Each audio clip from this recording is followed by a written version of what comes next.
19C jurusan PGSD Universitas Pelita Bangsa. Di sini saya akan melakukan sebuah wawancara terhadap anak sekolah dasar mengenai pembelajaran literasi yang mereka rasakan di sekolah.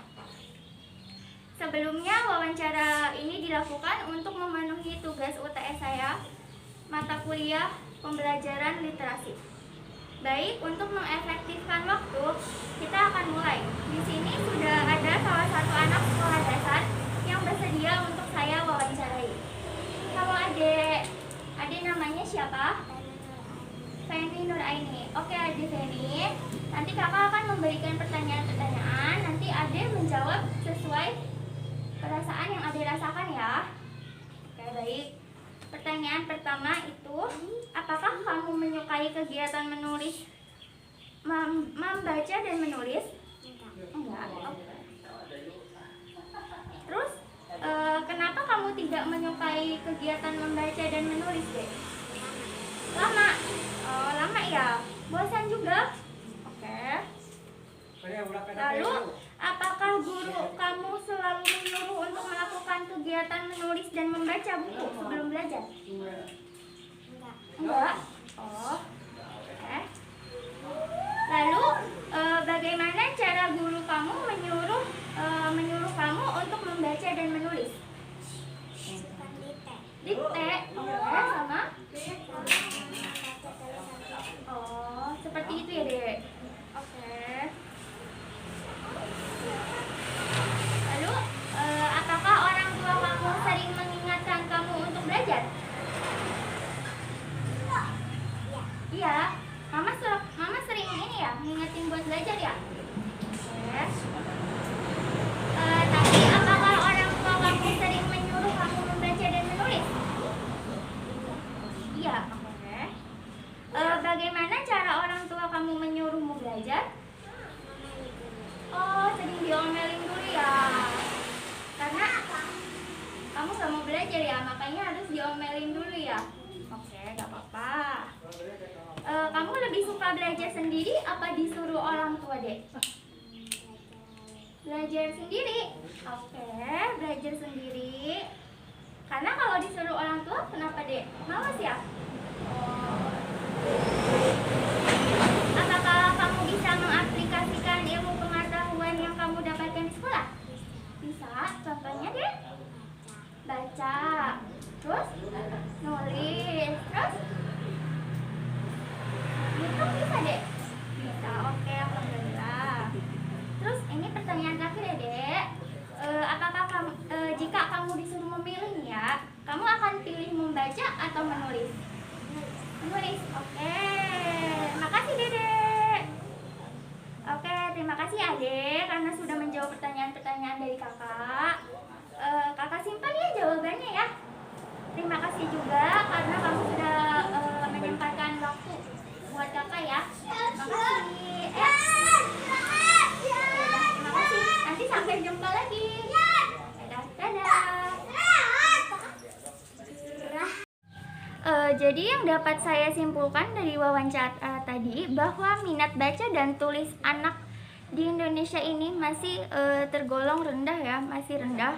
Itu terbukti dengan salah satu tadi wawancara tadi pada anak SD bahwa anak itu tidak menyukai membaca dan menulis.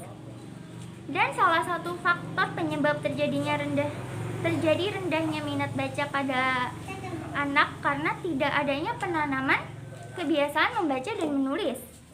Tadi itu menulis sejak dini. Jadi dari wawancara tadi itu bahwa guru di sekolahnya itu tidak menanamkan kegiatan menulis dan membaca buku ya sebelum masuk belajar. Padahal itu semua kegiatan tersebut itu sangat penting untuk mendorong siswa memiliki minat baca yang tinggi ya. Dan juga di sini faktor lainnya itu guru itu kurang dapat membangkitkan nalar serta kreativitas siswanya. Dan dalam metode pembelajarannya harusnya guru itu lebih kreatif. Mungkin dengan cara lain yang lebih menyenangkan, yang bikin si anak tertarik. dengan bisa tadi dengan cara mendikte, tapi mendikte itu bagus ya, bagus untuk metode pembelajaran anak kayak untuk menulis, tapi harus tetap diselingi oleh kayak misalkan games agar si anak itu tidak terlalu merasa boring. Jadi ada tantangan masuk, jadi anak itu bisa aktif gitu ya, jadi seru gitu, anak itu nggak akan cepat bosan. Nah, terus juga di sini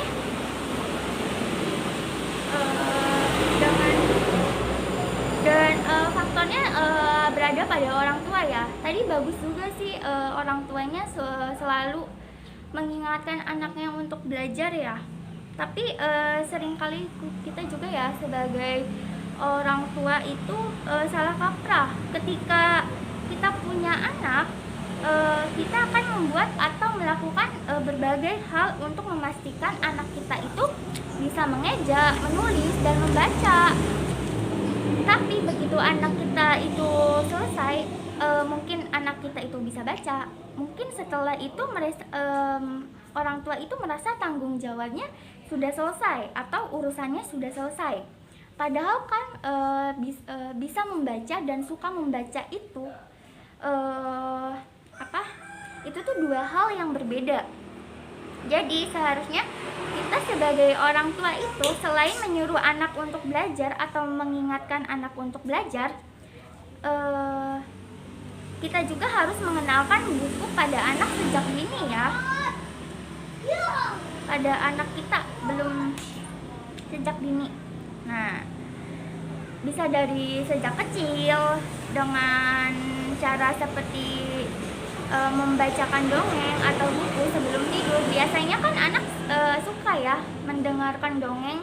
Nah, kita mulai dari situ untuk menumbuhkan rasa minat baca pada anak. Nah, ketika anak kita sudah bisa membaca, kita ajaklah mereka untuk ke perpustakaan, untuk misalnya ke toko buku, untuk mencari buku-buku yang terbaru. Nah, itu salah satu itu bisa menumbuhkan faktor minat baca pada anak. Nah, itu termasuk salah satunya, orang tua harus seperti itu ya Bunda.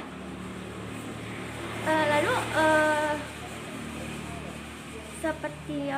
jadi di sini itu keluarga itu atau orang tua itu sebenarnya adalah tonggak utama yang paling penting kalau ingin anak-anak di Indonesia itu lebih cinta pada buku. Nah, jadi peran orang tua di sini tidak hanya untuk mengingatkan dan menyuruh anak untuk belajar ya, tapi orang tua pun harus mencontohkan dan juga bisa mendampingi anak untuk belajar dengan baik. Dan sebagai orang tua, kita tidak bisa memaksakan anak untuk terus-terusan belajar atau memaksa anak agar bisa membaca dan menulis ya. Dan juga kita sebagai orang tua pasti sering menuntut anak menjadi lebih baik.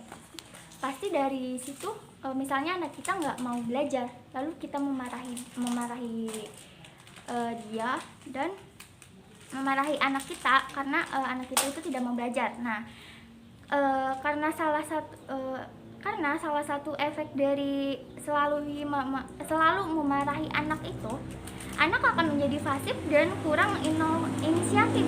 Jadi ia hanya melakukan apa yang dikatakan orang tua, yang pada akhirnya anak akan merasa terpaksa belajarnya tuh. Dan itu juga bisa menyebabkan anak tidak akan konsentrasi pada belajarnya dan melakukan kesalahan, dan bisa saja tumbuh kemalasan ya pada anak karena keterpaksaan yang ia lakukan itu, karena untuk mengikuti kemauan orang tua. Makanya kita jadi orang tua, misalkan kita jadi orang tua itu kita tidak boleh memaksakan kehendak kita kepada anak ya. Biarkan anak untuk memilih apa yang ia inginkan, apa yang dia lakukan. Nah, kita sebagai orang tua lebih baik mengarahkan dan mengawasi anak. Jika anak kita tidak mau belajar, jangan dimarahi, tapi kita harus berpikir bagaimana caranya agar anak kita ini mau belajar. Bisa dengan menggunakan metode belajar di rumah yang menarik, bisa dengan menyediakan fasilitas-fasilitas yang nyaman untuk anak, agar anak bisa fokus dalam belajarnya. Sekian kesimpulan dari saya, kurang lebihnya mohon maaf. Wabillahi taufiq walhidayah. Wassalamualaikum warahmatullahi wabarakatuh.